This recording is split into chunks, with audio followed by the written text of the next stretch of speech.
Kofi had arranged everything: the chairs, the water glasses, the order of proceedings. He had even brought his own copy of the will printed on heavy paper and placed it in front of Mr. Asante before the old lawyer could open his own case. "Father left it with me," he said, "for safekeeping." Mr. Asante put on his glasses. "Read the first page. Set it down. We can begin." Kofi sat at the head of the table. His father's chair, the one he had been moving toward his entire life. At the far end, in the seat that had always been hers, sat Abena. She had greeted everyone, accepted tea, placed her structured leather bag on the floor beside her chair, folded her hands, said nothing. Kofi began to read. The will left him the compound. Mensah got the farmland. Abena a small sum and their father's personal effects.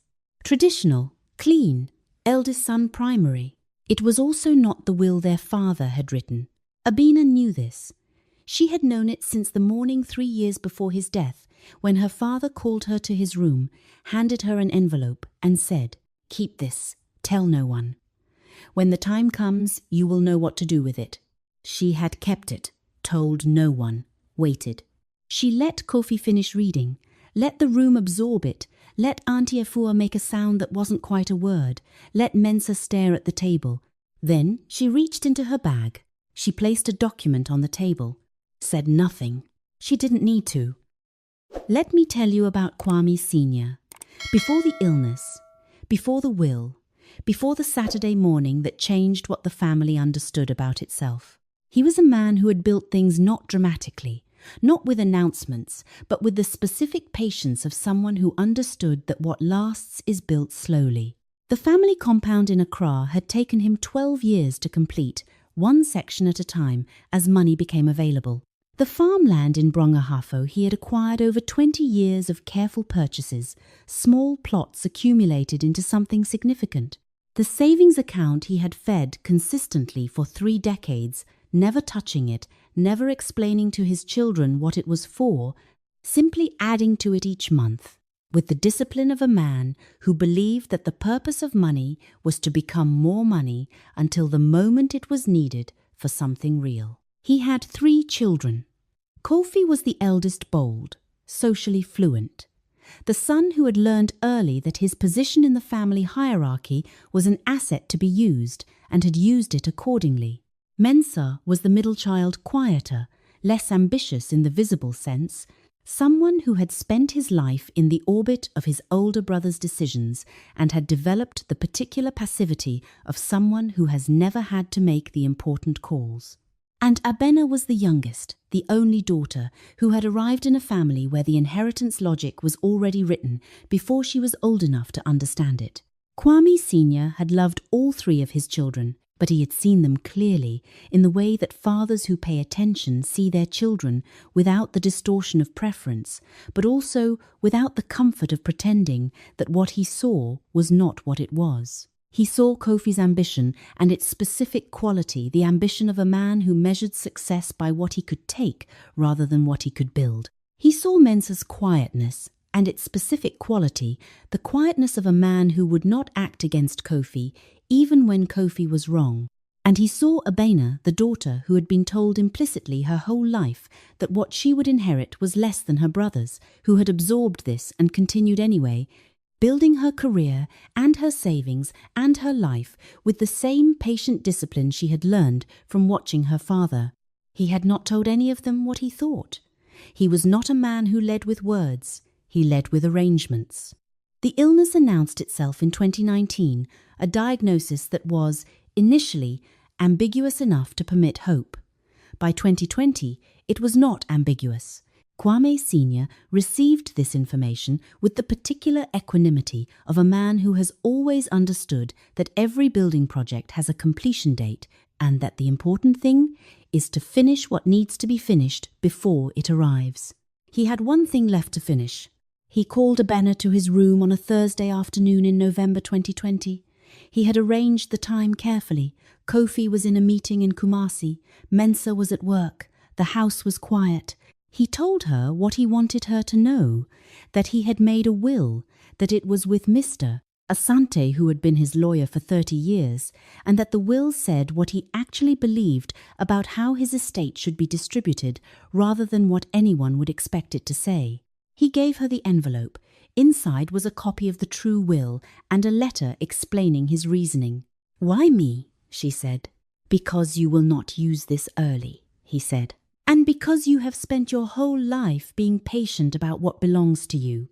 This is the last thing I can do about that." She took the envelope. She kept it for 3 years.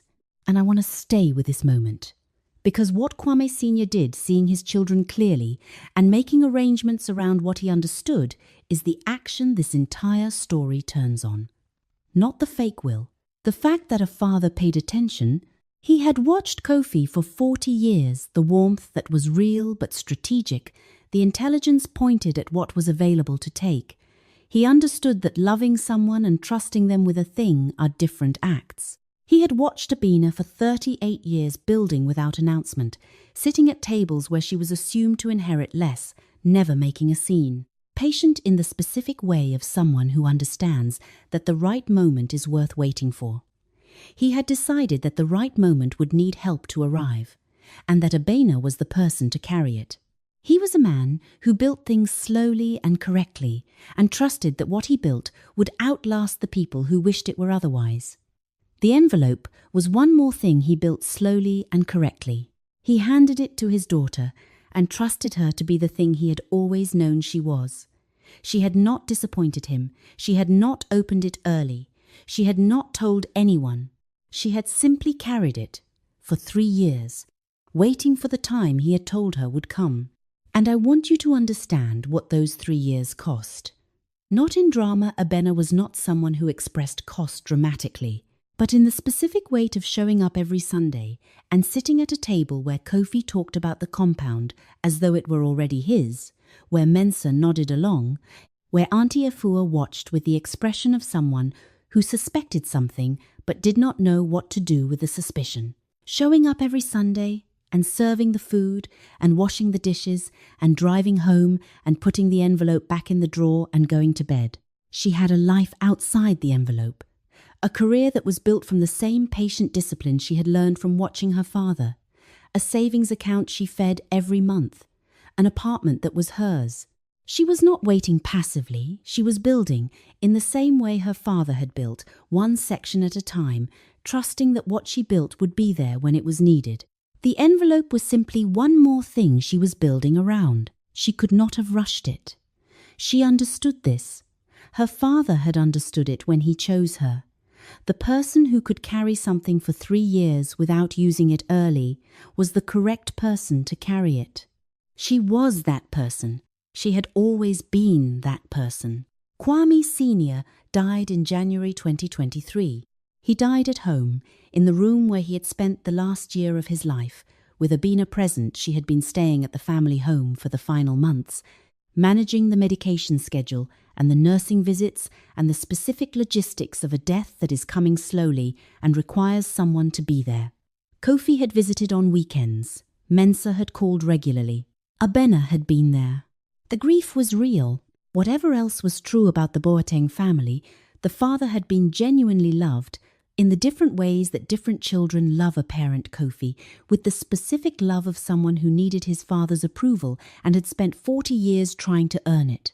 Mensa, with the uncomplicated affection of someone who had simply liked being around the old man.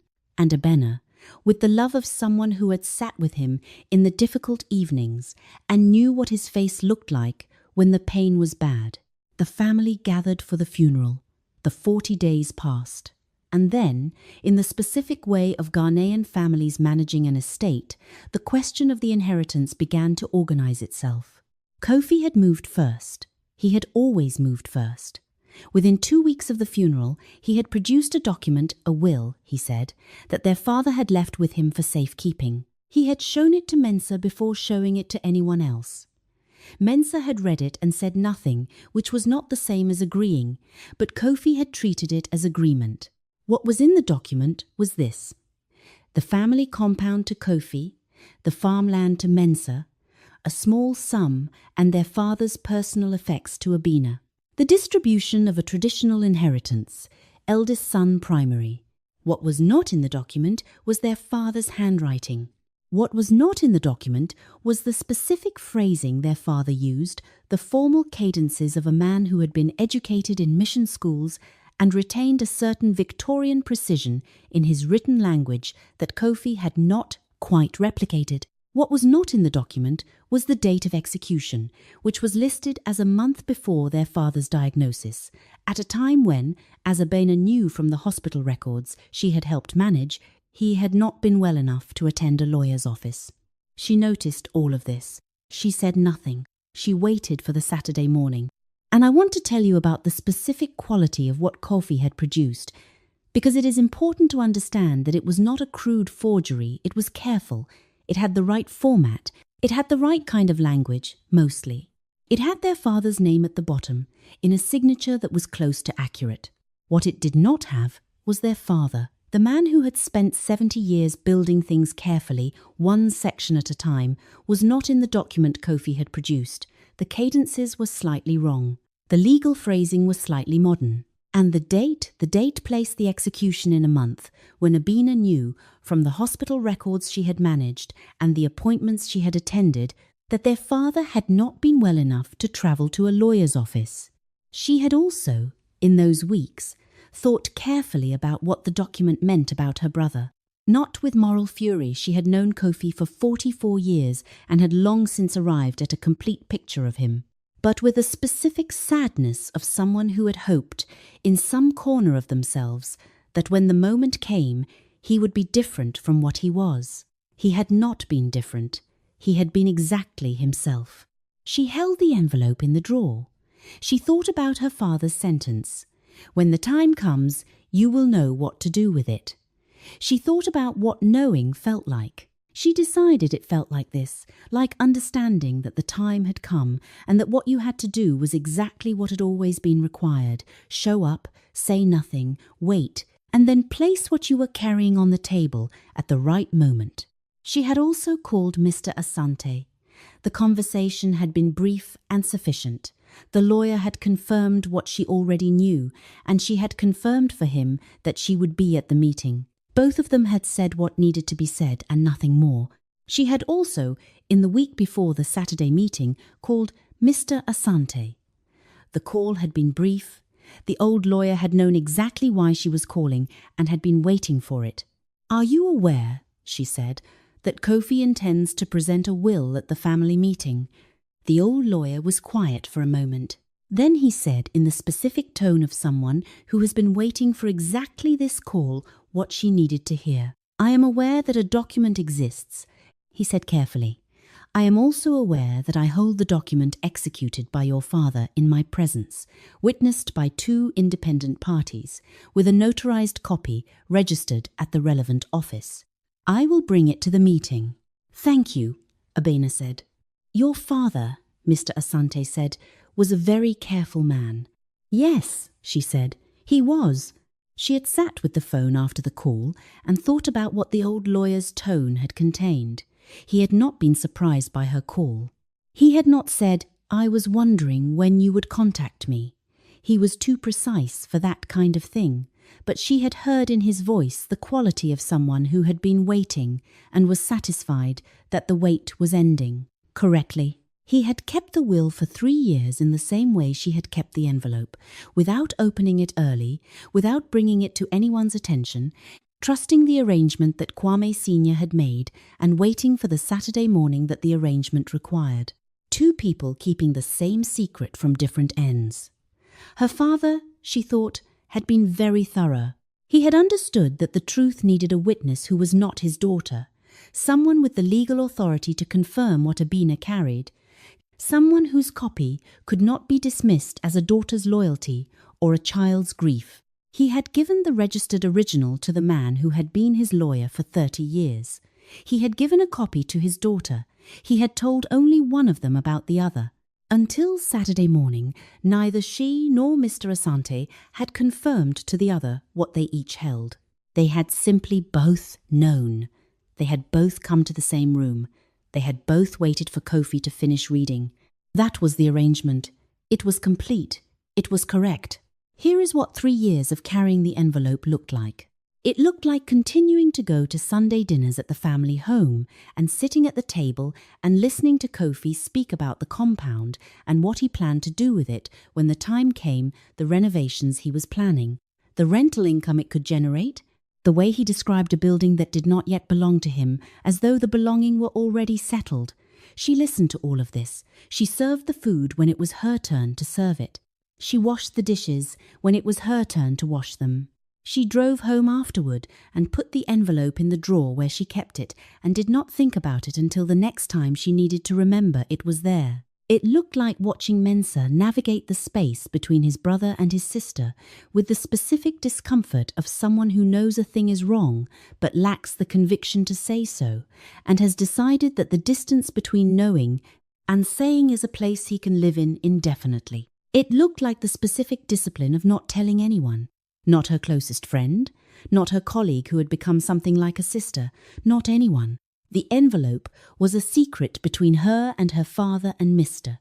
Asante, and she had been told to keep it until the time came, and the time had not yet come, and so she kept it. She had read the letter inside the envelope many times. Not obsessively, she was not an obsessive person. But in the evenings, when the weight of what she was carrying was heavier than usual, she would take it out and read her father's words again.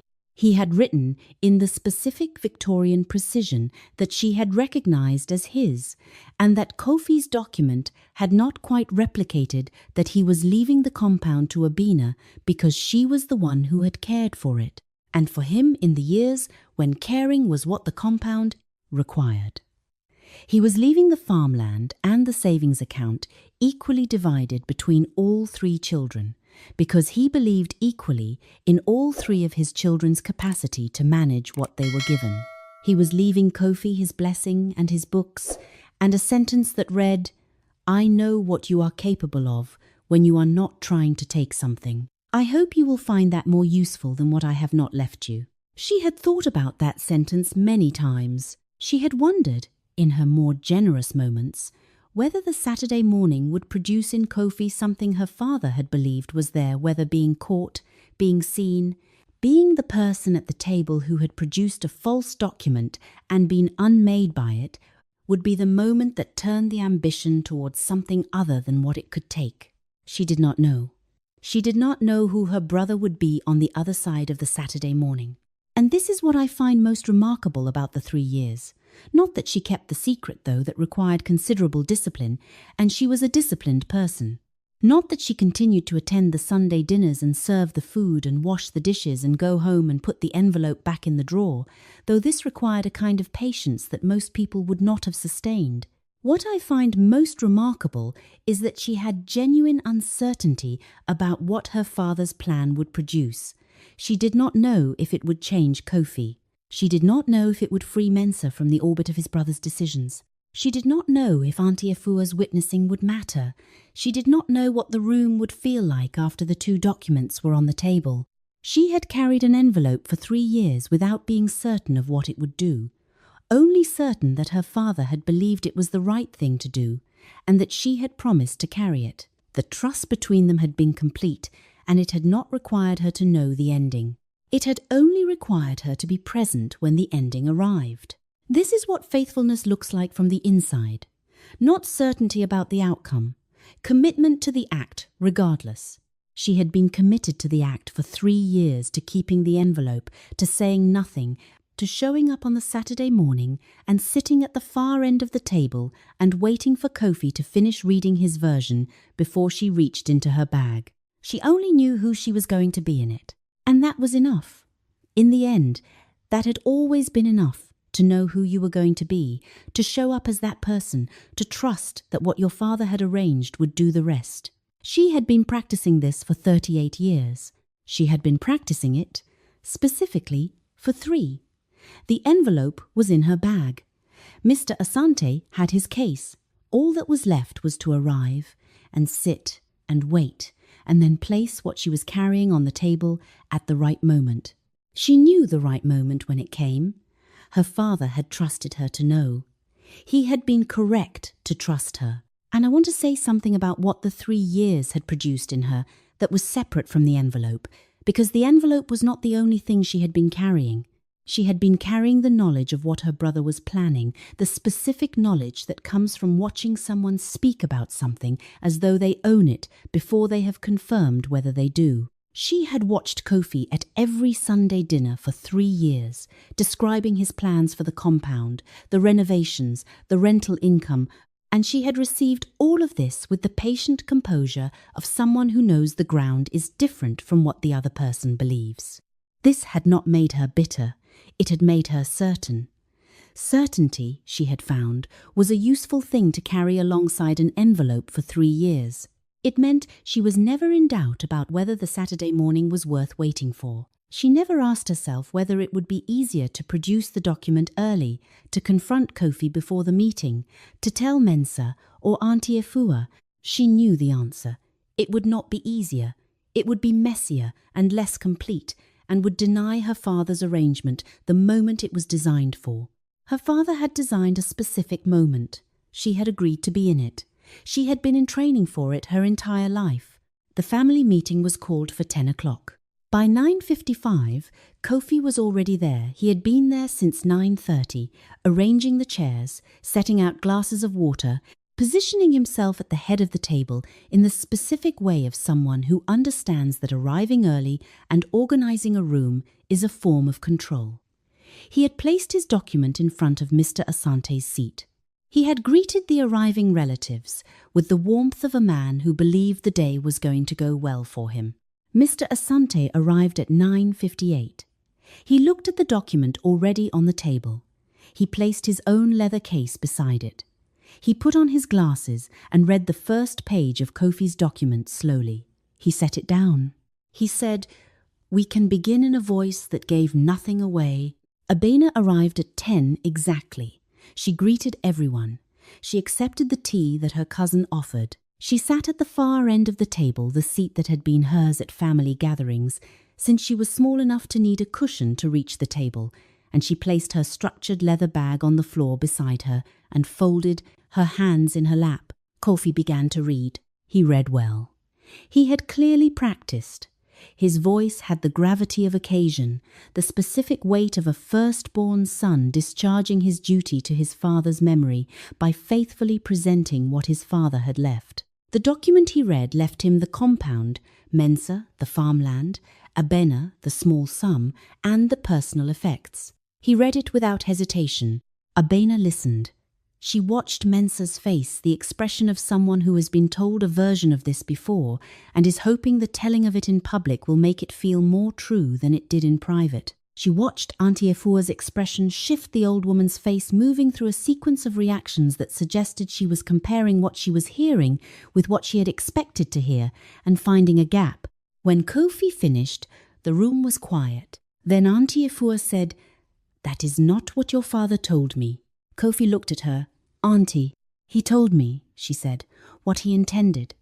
2 years ago, he told me very clearly." She looked at Abena. "He told me to watch." Abena reached into her bag. She placed a document on the table. She did not say anything. She simply placed it there in the center of the table where everyone could see it. The document had Mr. Asante's firm's letterhead. It had 2 witness signatures and a notary seal. It had a date that was 2 years after the date on Kofi's document, from a period when their father had been well enough to attend a lawyer's office and had been attended by Abena, who had driven him. Then Mr. Asante opened his leather case. He produced an identical document. "This," he said, in the voice of a man who has been waiting 3 years for this moment and has found the waiting entirely worthwhile, "is the will executed by Kwame Boateng Sr., in my presence on the 14th of November, 2020. It has been registered. Its validity is not in question." He looked at Kofi. "The document you have presented is not consistent with this one," he said, "in its date, its provisions, or its language." The room was very quiet. Kofi looked at the 2 documents on the table. He looked at Mr. Asante. He looked at Abena. Abena looked back at him with the expression she had been preparing for 3 years, not anger, not triumph. the expression of someone who has done what her father asked her to do and is now simply present in the room where the truth has arrived. And I want to tell you about the moment between Abina placing her document on the table and Mr. Asante placing his, because that gap is where the whole story lived. She placed the document without speaking. The room looked at it. Kofi looked at it. It had Mr. Asante's letterhead. It had 2 witness signatures. It had a notary seal. It had a date 2 years later than the date on Kofi's document. Then Mr. Asante opened his leather case and produced the identical document, his original, registered, filed, the one that had been placed in the record, where it would outlast any version anyone else might produce. He placed it beside Abina's copy, the 2 documents side by side. Her copy and his original, saying the same thing, and beside them Kofi's document saying something different, dated differently, the specific distance between a careful forgery and the truth visible now in the comparison. Kofi had arranged the room. He had placed his document in front of Mr. Asante first. He had not known that what Abina carried in her bag and what Mr. Asante carried in his case were the same document. He had not known that the truth had 2 copies. And here is what I want you to notice about what just happened in this room. Kofi came in with control of the table. He placed his document first. He sat in his father's chair. He read first. He had, by every visible measure, set the terms of the morning. And then one woman reached into her bag, and one old lawyer opened his case. And the terms changed entirely, not because of argument, not because of confrontation, not because anyone raised their voice or made an accusation, but because 2 people walked into the room carrying the same document that said what was actually true and set it beside the document that said something else. And the comparison was available for anyone in the room with eyes to make. Kofi had prepared for many things. He had prepared for Abena to be emotional. He had prepared for Auntie Afua to object. He had prepared for questions about the date and the language and the specifics. He had not prepared for the truth to arrive in the room already organized, already registered, already witnessed by 2 independent parties and filed with the notary, carrying his father's actual handwriting and his father's actual language and his father's actual date. He had not prepared for that because he had not known it existed. His father had understood this, had known that Kofi would prepare for every version of resistance, except the one where the truth had already been taken care of by someone who had been paying closer attention. This is what happens when preparation meets preparation. When a father who spent 30 years building things one section at a time arranges for his daughter to carry the ending, and his daughter carries it for 3 years without opening it early. Nobody spoke for a very long time. Then Mensah said, in a voice that was quiet and did not look at his brother, "I knew it was wrong." The room turned toward him. He was looking at the table, his hands flat in front of him, the specific posture of someone who has been carrying the knowledge of a wrong thing and is setting it down. "He showed it to me," Mensah said, "the week before the meeting. He told me father had left it with him. I read it, and I knew something was wrong. The language wasn't right. Father didn't write like that. But Kofi said it was what father wanted and I." He stopped. "I didn't say anything." Auntie Afua made a sound that was not quite a word but contained several. Kofi had not moved since Mr. Asante placed the registered document on the table. He was sitting very still in his father's chair, the chair he had positioned himself in before the meeting started, and he was looking at the 2 documents with the expression of a man who had prepared for many possible versions of this morning and had not prepared for this one. He was not a stupid man. He understood what the 2 documents on the table meant, not just legally, which was significant, but in the room, which was everything. He had walked into this meeting believing he controlled the information. The information had been controlled by someone else entirely, by a father who had anticipated him and a sister who had held what she was given for 3 years without moving early, and a lawyer who had kept a registered will and said nothing until the moment it was required. He looked at Abina. "How long?" he said. 3 years, she said. He looked at the document in front of him, the one he had printed on heavy paper and placed in front of Mr. Asante before the old man could open his own case. He looked at it for a long time. Then he said, in a voice that was quieter than anything he had said in the room that morning, "Father knew." "Yes," Abena said. "He did. He knew I would." "He knew you might," she said, carefully. The distinction mattered to her. He didn't want that to be the end of the story. That's why he made another arrangement. Kofi was quiet for a long time. Auntie Afua, who had been watching all of this with the attentiveness of a woman who had waited 68 years to see something like it, said, "Your father was a very wise man." "Yes," Abena said, "he was." Mr. Asante set his glasses on the table. He looked at the room with the expression of a lawyer who has discharged his duty to his client and is now witnessing the human part of what that duty produces. "I will need to speak with all parties individually," he said, "regarding the next steps. The registered will govern the estate.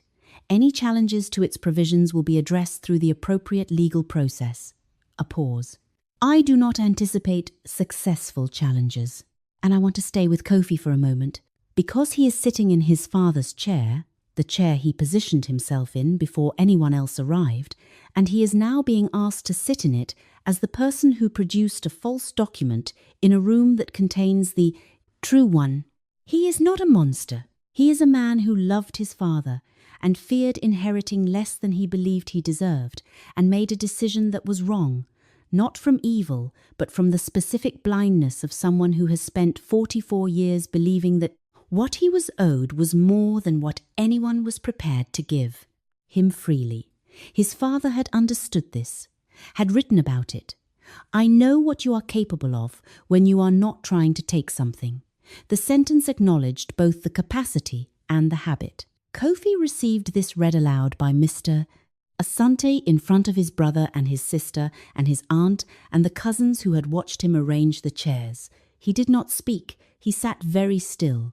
But something happened in his expression that Abena, who had been watching him for 44 years, had not seen before. Something underneath the composure and the ambition and the social fluency, something that might, with time, become something else. She noticed it, she filed it. She thought about her father's sentence again. And Mensa, at the end of the table, said quietly to no one in particular, "He always said the compound should go to whoever earned it. I think I always knew it wasn't me." Nobody responded, but the room received it, the specific quiet of a gathering that has just understood something about itself, not just about the will, but about what the family had been for 30 years and what it might, if it chose carefully, become. The family Kwame Sr. had built slowly, one section at a time, the compound and the farmland and the savings account, and finally this. A moment of truth at a Saturday table. The family he had trusted his daughter to carry the ending of. And I want to tell you about Auntie Afua in this moment, because she had been watching. She had been watching for 68 years, in the specific way of women who have seen everything a family can produce and have developed, from the watching, a complete and accurate understanding of what each person in a room is. She had known when Kofi produced his document and began to read that something was wrong. Not from the specifics. She was not a lawyer. She did not know the cadences of her brother's written language well enough to identify the gap between what he wrote and what Kofi had produced. She had known from Kofi, from the specific quality of his confidence. The confidence of a man who has arranged something is different from the confidence of a man who is faithfully carrying something his father left. She had spent 68 years learning to tell the difference. She had looked at Abena at the far end of the table, and Abena had not moved, had not glanced at her, had simply sat with her hands folded and her bag on the floor and her eyes on her brother, and Auntie Afua had thought, "She knows something," and had waited, and had watched Abena reach into the bag, and had felt, in the moment the document appeared on the table, the specific satisfaction of someone who trusted the right person and was proved correct in having done so. The registered will of Kwame Boateng Sr. said the following: The family compound in Accra, the house he had built over 12 years, one section at a time, was to go to Abina. Not because she was the youngest, not because she was the daughter, but because she was the one who had been there. Because she had managed the medication schedule and the nursing visits and the specific logistics of the final year, because the compound had been her home during the years when it needed someone to be home in it, and the compound had the right to belong to the person who had been its custodian when custodianship was what it required. The farmland in Brongahafo was to be divided equally between all 3 children. Their father had believed, in the accumulated wisdom of 70 years of watching land either improve or deteriorate, depending on who managed it, that 3 people who each owned a portion had more incentive to manage it well together than one person who owned all of it. The savings account, 3 decades of monthly deposits, never touched, was also to be divided equally. Their father had written, in the specific Victorian precision of his language, "I have saved this money for the future of my family. I have not saved it for one member of my family's future at the expense of the others. What I have built belongs to all of you. How you share it is the first test of what kind of family you will be without me." And then the sentence about Kofi. "I know what you are capable of when you are not trying to take something. I hope you will find that more useful than what I have not left you." Kofi heard this sentence read aloud by Mr. Asante in the voice of the lawyer who had known his father for 30 years and understood what it meant. He heard it in a room that included his brother and his sister and his aunt and the cousins who had watched him arrange the chairs that morning with the confidence of a man who believed the day belonged to him. He did not respond to it. He sat very still and he received it. What came after that morning was not simple. Nothing in family estates is simple, and the Boateng family had the additional complexity of a document whose provenance would require addressing. Mr. Asante handled this with the precision of a lawyer who had anticipated the complication.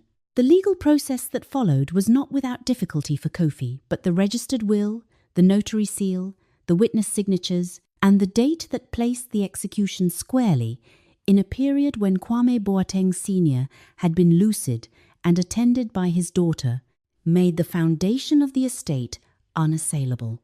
Kofi did not contest it. This is worth noting, because he could have. He had a lawyer, the one who had helped him draft the document, who was not in the room on the Saturday morning, but who could have been engaged to file a challenge to the registered will. He had motivation. He had the specific pride of a firstborn son who had been publicly unmade at a family table. He did not contest it. Abena would learn later, through Mensa, that Kofi had spent the week after the Saturday morning in a state that Mensa described as very quiet, not the composed quiet of someone managing a situation, but the genuine quiet of someone who is thinking about something they have not thought about before. He had not called his lawyer. He had not filed anything. He had sat in his apartment in Accra and been quiet for a week. And then he had called Abena. The call lasted 40 minutes. She listened more than she spoke. He said things she had not expected him to say, not about the will, not about the compound, but about their father. About what it had felt like to grow up as the eldest son who was supposed to inherit everything and then to understand, on a Saturday morning, in front of the whole family, that their father had seen what he was going to do and had made other arrangements. "He knew," Kofi said. "He sat across from me at Sunday dinner for 3 years and he knew what I was planning and he never said anything." "No," Abena said. "He just arranged it so I couldn't." "Yes." A long silence.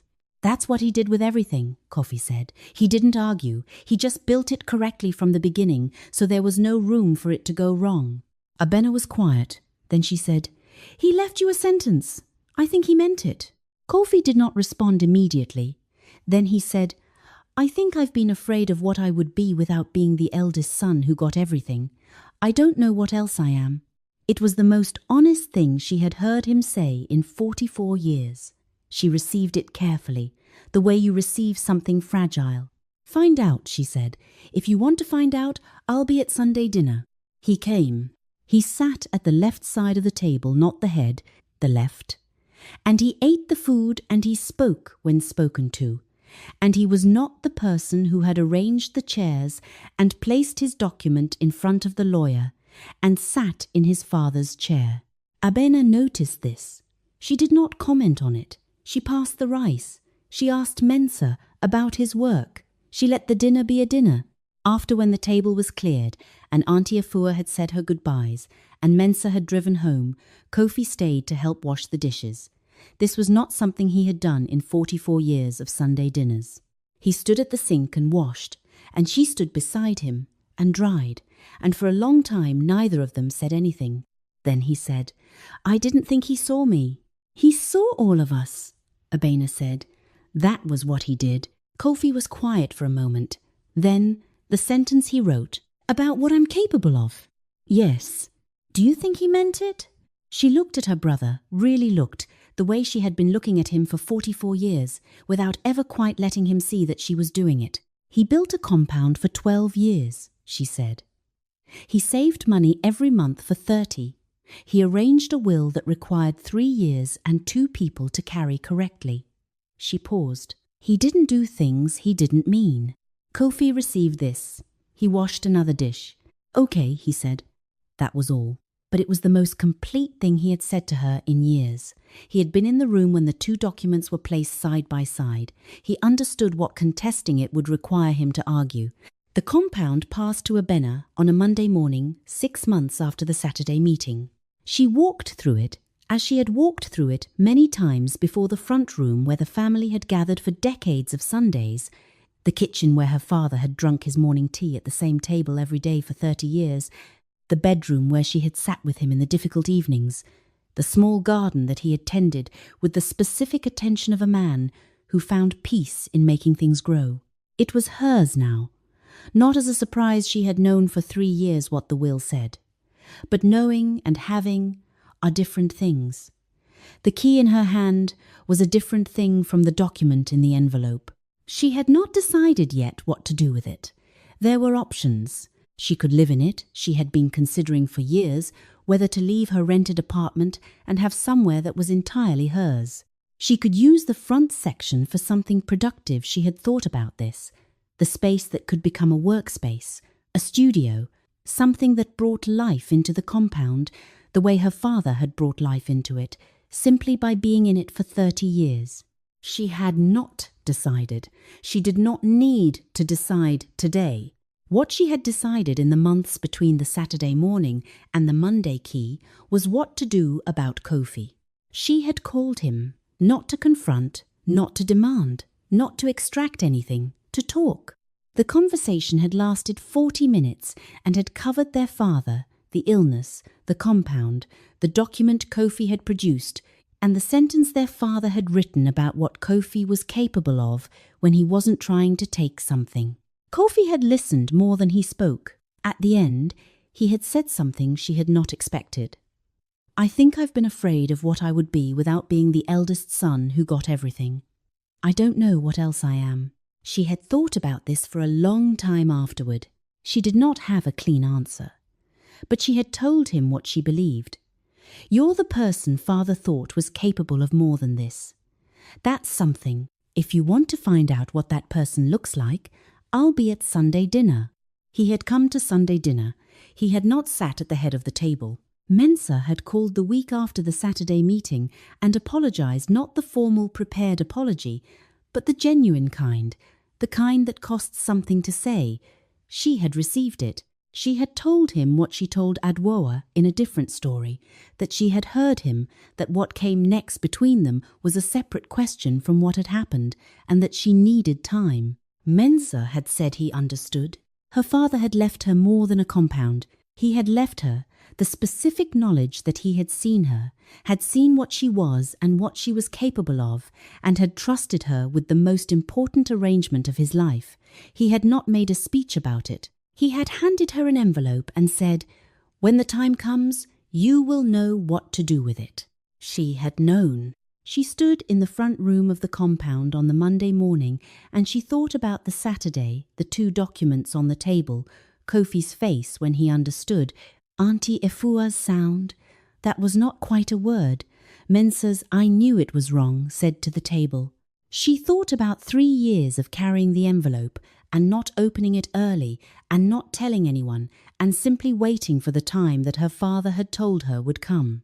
And she thought about her father, the man who had built this compound one section at a time, who had saved money every month for 30 years without touching it, who had understood his eldest son clearly and loved him anyway and left him a sentence instead of a building, who had handed his daughter an envelope on a Thursday afternoon and trusted her completely with the ending. Like the Sankofa bird, she had looked back at the Thursday afternoon in the bedroom, at the 3 years of the envelope in the drawer, at the Saturday morning and what it produced, and she had collected what her father had prepared for her.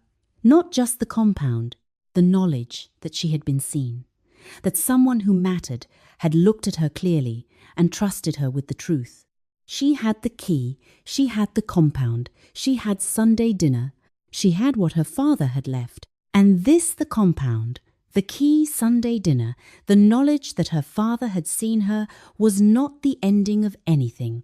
It was the beginning of the next thing she was going to build. She did not know yet what shape it would take, but she was someone who built things patiently, one section at a time, as her father had built the compound itself. She had learned this from watching him. She had the compound now. She had the time.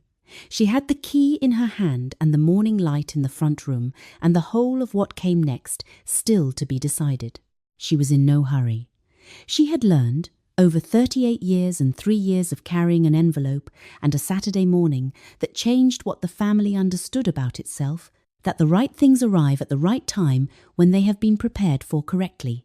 Her father had prepared this for her correctly, and she was going to do the same for whatever came next. Not quickly, not with announcements. The way her father had done everything one section at a time, trusting that what was built correctly would outlast the people who wished it were otherwise.